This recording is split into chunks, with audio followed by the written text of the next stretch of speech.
Hello everyone, welcome to my channel. और इस channel का नाम मैंने रखा है द ऑर्किड। और आज के इस ट्यूटोरियल में हम सीखने वाले हैं स्विच केस क्या होता है और ब्रेक क्या होता है। तो आज का ट्यूटोरियल शुरू करने से पहले दोस्तों, मुझे मेरी वीडियोस के लेके बहुत पॉजिटिव फीडबैक मिला है। मैं आप लोगों को बहुत बहुत धन्यवाद करना चाहूँगा।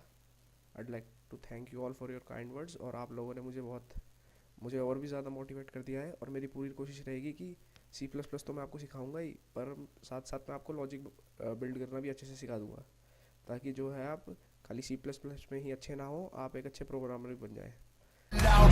We're moving at outpace. Yeah.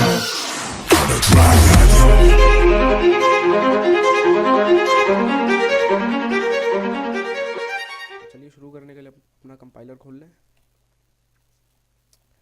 Basic syntax इसमें भी सेम ही रहेगा।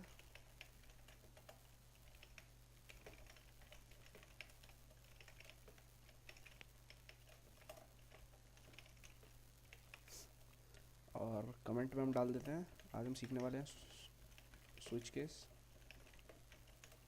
इसको थोड़ा बड़ा कर देता हूँ। तो दोस्तों, स्विच केस जो होता है, पहले हम इफ एल्स की बात कर लेते हैं। जो जैसे कि हम इफ एल्स पढ़ चुके हैं, और इफ एल्स में क्या होता है, हमारे पास कुछ कंडीशंस होती हैं कि एक्स अगर ग्रेटर देन 1 है तो आप ये चीज़ें कर दीजिए। जो भी यहाँ पे कुछ कोड रहेगा, जो भी यहाँ पे कोड रहेगा वो परफॉर्म हो जाएगा। और एल्स में हम क्या डाल देते हैं कि अगर एक्स ग्रेटर देन 1 नहीं है तो जो भी कंडीशंस है एल्स वाली वो रन हो जाएंगी। ये तो स्विच केस में क्या होता है कि मान लीजिए हमारे पास कुछ फिक्स्ड, हमें पता है कि जो हमारा इनपुट डालेगा यूज़र वो कुछ फिक्स्ड वैल्यूज़ ही रहेगा। जैसे मान लीजिए हमें पता है कि या तो एक्स जो है, हम एक वेरिएबल मान लेते हैं इंटीजर एक्स, और हम ये यूज़र से लेंगे। मैं आपको एक एग्जांपल देकर समझा रहा हूँ कि स्विच केस क्या होता है। तो मान लीजिए कि हमें पता है कि एक्स की वैल्यू क्या क्या हो सकती है, कि एक्स या तो 1 हो सकता है, या 2 हो सकता है, या 3 हो सकता है। तो ऐसे कुछ जो केसेस होते हैं जिनमें हमें पता रहता है कि वैल्यूज़ क्या क्या हो सकती हैं, तो इनमें हम स्विच केस यूज़ करते हैं। अब वो यूज़ कैसे करते हैं मैं आपको बता दूं, वही हमें इस वीडियो में सीखना है।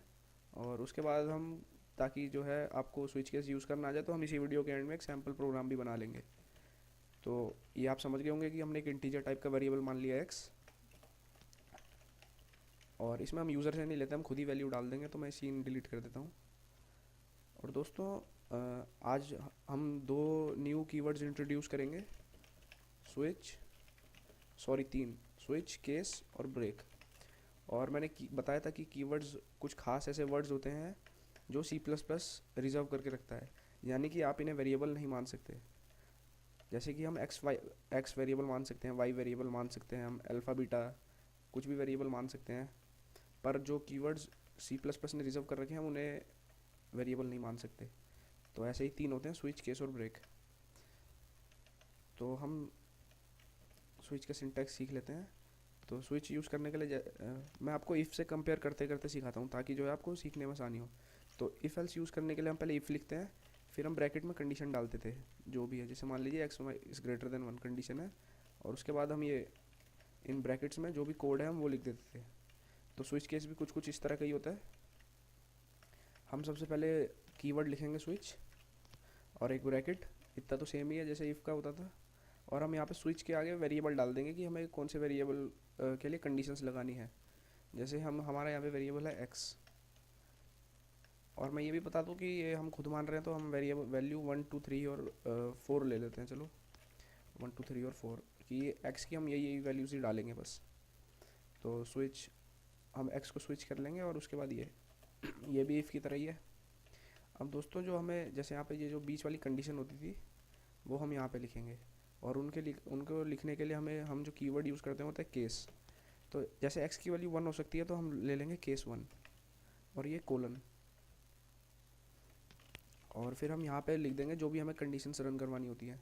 जैसे इफ़ के अगर जो ब्रैकेट में हम लिखते थे वही कंडीशन सब यहाँ आ जाएंगी। जैसे कि हम यहाँ करवा देते हैं कि वैल्यू इज़ 1। तो अगर एक्स को स्विच कर रहे हैं, अगर एक्स की वैल्यू 1 हुई तो ये वाला केस 1 रन हो जाएगा। तो यहाँ पे हम कर देते हैं एंड लाइन, ये ख़त्म। उसके बाद आता है केस 2। और ब्रेक का क्या यूज़ होता है वो मैं आपको बाद में बताता हूँ, अभी हम बस ब्रेक लगा देते हैं खाली। मैं आपको करके दिखाऊंगा तो आप खुद समझ जाएंगे। केस 2 में ऐसे ही हम सी आउट करा देंगे कि वैल्यू इज़ 2 और ये ब्रेक। इस वीडियो के एंड तक आप अच्छे से समझ जाएंगे कि क्या होता है ये स्विच और ब्रेक। अभी जो प्रोग्राम बता रहा हूँ ये इसीलिए ताकि आपको सब कुछ क्लियर हो जाए। फिर केस 4 हो जाएगा हमारा, तो यहाँ पे वैल्यूज़ बदल देते हैं। तो दोस्तों x की वैल्यू 1 हुई तो ये केस रन होगा, ये फर्स्ट वाला केस 1। अगर 2 हुई तो केस 2, 3 हुई तो केस 3 और 4 हुई तो केस 4।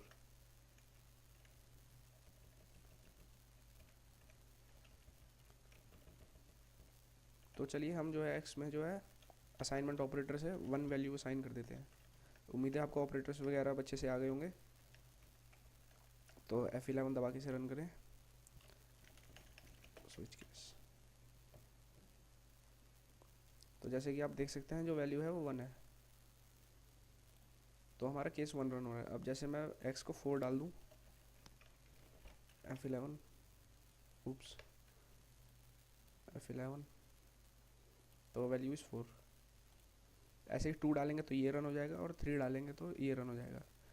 अब दोस्तों ये तो था हमारा स्विच और केस। अब ब्रेक का मैं आपको समझाता हूँ कि ब्रेक का काम क्या होता है। जैसे मान लीजिए कि अगर मैं यहाँ पे ब्रेक हटा दूँ, ब्रेक का काम ये होता है कि वो किसी भी लूप से या किसी भी केस से आपको बाहर ले आता है। अब ये इसका मतलब क्या है ये आप खुद समझ जाएंगे। देखिए मैं x की वैल्यू 1 कर देता हूँ ताकि केस 1 रन हो हमारा। ये देखिए केस तो हमारा 1 है पर जो हमारा प्रिंट हो रहा है वो 2 का भी प्रिंट हो रहा है। अब वो इसलिए हो रहा है क्योंकि ये कंडीशन हमारी ट्रू है, x1 है, तो जो हमारा प्रिंट हो रहा है वो ये चीज़ हो रही है। और उसके बाद जो है जैसे कंपाइलर जो है वो लाइन बाय लाइन ये सब रीड कर रहा है, तो केस 1 के बाद वो केस 2 पे आ गया। तो ब्रेक का काम ये होता है कि वो आपको स्विच केस से बाहर ले आता है। अब मान लीजिए मैं अगर ये भी हटा दूँ केस 2, तो अब जो है वो केस 3 भी प्रिंट हो जाएगा, क्योंकि ब्रेक मतलब लूप इस स्विच केस से बाहर वो इस ब्रेक पे आएगा। जैसे ही वो ये ब्रेक पड़ेगा तो वो इस स्विच से बाहर आ जाएगा। यहाँ पे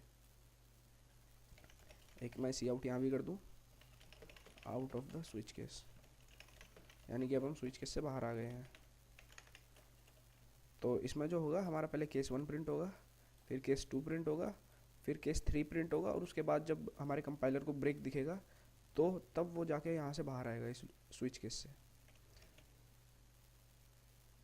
देखिए तो ये प्रिंट हुआ, वैल्यू ऑफ 3 तक प्रिंट हुआ, और उसके बाद जैसे ही उसे ब्रेक मिला तो वो स्विच केस से बाहर आ गया।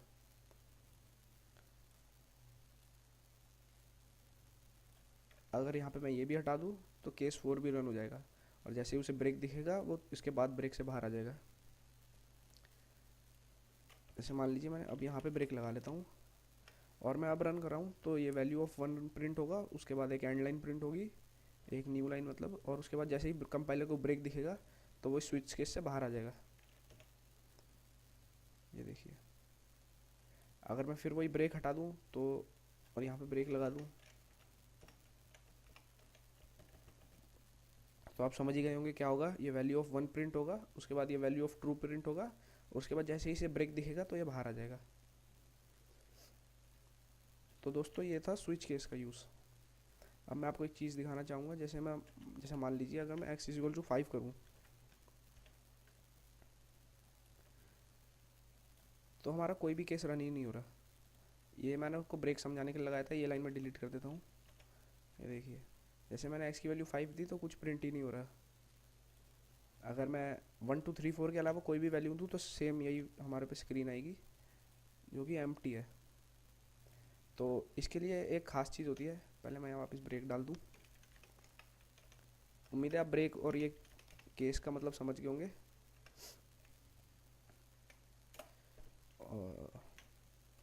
अब एक हमारे पास कीवर्ड है डिफ़ॉल्ट। तो इस वीडियो में यानी कि हमने 4 कीवर्ड्स पढ़ लिए। अब ये डिफ़ॉल्ट क्या करेगा, अगर इनमें से कोई भी केस नहीं है, जैसे x की वैल्यू 1 भी नहीं है, 2 भी नहीं है, 3 भी नहीं है, 4 भी नहीं है, तो डिफ़ॉल्ट वाला रन होगा। तो हम यहाँ जैसे मान लीजिए कि हमारा जो डिफ़ॉल्ट वैल्यू है वो एरर है, कि अगर इन चारों के अलावा कोई वैल्यू है तो वो एरर की तरह हम ट्रीट करेंगे। और यहाँ ब्रेक लगा भी सकते हैं और नहीं भी लगा सकते, क्योंकि इसके बाद तो स्विच केस से वैसे ही बाहर आ जाना है, तो फिर भी हम लगा ही देते हैं, कोई फ़र्क नहीं पड़ना वैसे। उप्स, ये सेमी कोलन, तो इस तरह के एरर्स आते रहेंगे, डरना मत।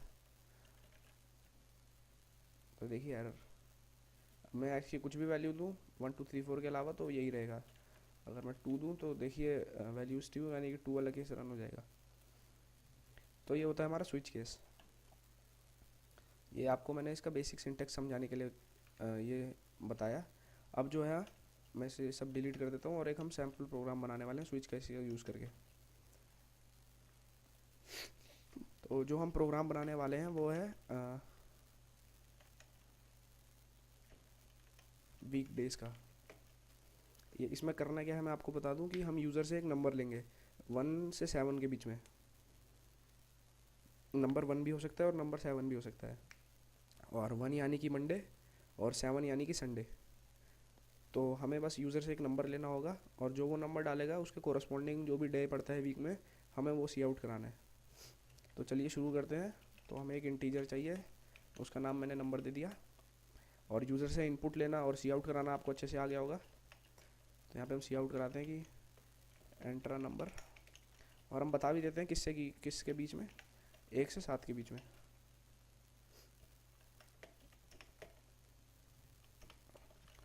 सी इन नंबर। अब दोस्तों हमारा वेरिएबल यहाँ पे नंबर है, तो हमें जाहिर सी बात है स्विच भी नंबर को ही कराना पड़ेगा। पिछले जो मैंने आपको समझाया था वहाँ पे एक्स था, तो हमने स्विच एक्स को करवाया था।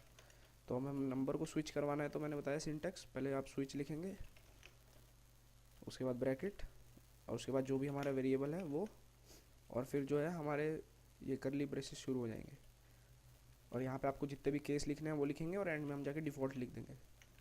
तो केस हमारा 1 होगा और ये होगा मंडे, एंड लाइन प्रिंट करा देंगे और ब्रेक, यानी कि अगर यूज़र ने 1 दबाया तो हम चाहते हैं बस मंडे प्रिंट हो, हम ये नहीं चाहते कि मंडे ट्यूसडे और भी कुछ प्रिंट हो जाए। तो इसलिए हम हर एक के बाद ब्रेक लगा देंगे।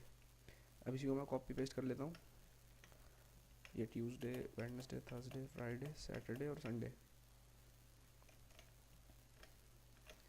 तो 1 दबाया तो मंडे, 2 दबाया तो ट्यूसडे, 3 पे वेडनेसडे, बृहस्पतिवार, थर्सडे, फ्राइडे, शनिवार, सैटरडे और ये संडे।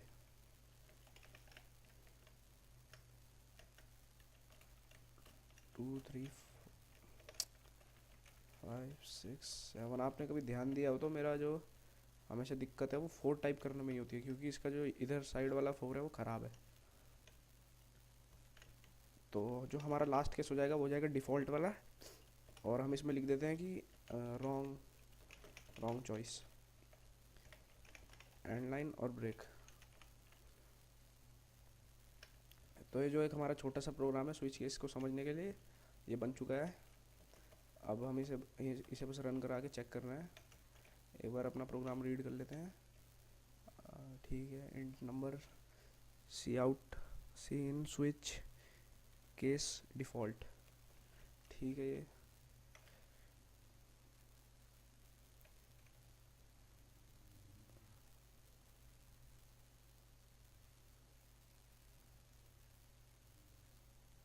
ये कौन सा एरर आ गया?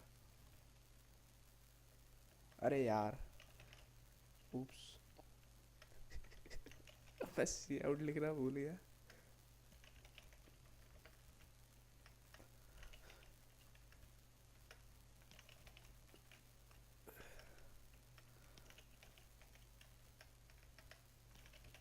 I am sorry. तो देखिए ऐसे इसीलिए मिस्टेक्स।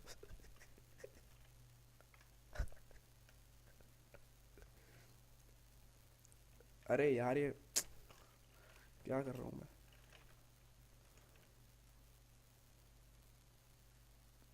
उम्मीद है कोई लॉजिकल एरर तो नहीं होगा। तो हम यहाँ पे 3 डाल देते हैं, तो वेडनेसडे आना चाहिए, वेडनेसडे। 7 पे संडे आना चाहिए।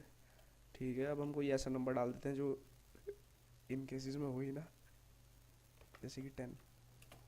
तो रॉन्ग चॉइस। तो आप लोगों का ये टाइम वेस्ट करने के लिए माफ़ी चाहूँगा। और ये वीडियो भी शायद थोड़ी लंबी बन गई है, तो इसलिए मैं दोबारा रिकॉर्ड भी नहीं कर रहा। तो इस वीडियो में मुझे इतना ही समझाना था। उम्मीद है आपको स्विच केस क्लियर हो गया होगा। चलिए, इस वीडियो में इतना ही। और अगर आपको आज का कंटेंट अच्छा लगा हो, आपको कुछ हेल्प मिली हो, तो प्लीज़ इस चैनल को लाइक करें, शेयर करें और सब्सक्राइब करें। Thank you.